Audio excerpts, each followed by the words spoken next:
এর আগে আমাদের এমপি করছি 15 বছর আগে, মাঝখানে আমরা একটু ভোট দিতে পারি নাই, তাই না? সব ভোট দিয়ে গেছে ওরা, কারা? হাসিনার লোকেরা, তাই না?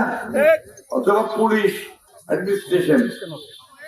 এবার একটা সঠিক ভোট হবে বলে আশা করতেছি আমরা। যার ভোট সে দিতে পারবে, যাকে খুশি তাকে দিতে পারবে, তাই না? আপনারা আশা করেন তো নাকি? ভোট দিবে যাবেন তো নাকি? কথা করিও হয়তো ভাই, ভোট দিতে যাবেন তো? একদিন পর একটা সুযোগ আছে, মা বোনেরা যাবেন তো ইনশাআল্লাহ। এইবার ভোটটা আমরা একটু অন্যরকম হচ্ছে। অন্যান্য বার এই এলাকায় আমার নৌকা ধারেছিস, নৌকা ধারেছিস, তাই না? মনে আছে? এইবার নৌকাটা নাই, নৌকা এবার আপনার পাড়াই 12 বছর চলে গেছে, আসি না? মাঝখান থেকে তার যা সমর্থক আছে তাদেরকে বিপদে ধরে গেছে। আমরা সেই বিপদ থেকে তাদের পাশে দাঁড়াই। আমরা পরিষ্কার বলছি আমার হিন্দু ভাইদেরকে যে আপনারা কোনো চিন্তা করবেন না, আমরা আছি আপনাদের সঙ্গে।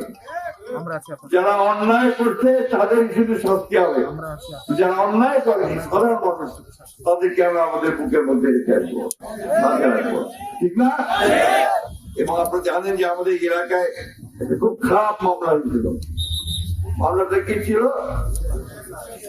হত্যা মামলা, বিদায়ী হত্যা মামলা, ঠিক না? এটা নিয়ে খুব কষ্ট গেছে আমাদের, আপনাদের এলাকার মানুষের খুব কষ্ট গেছে।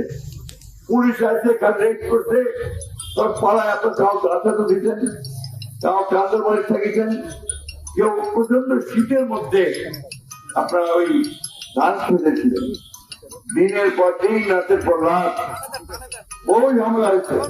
15 বছর ধরে ঝামেলা শেষ করে আল্লাহ রুকুমে কোর্টের মধ্যেই আমরা সেই ঝামেলাটা শেষ করতে পারছি।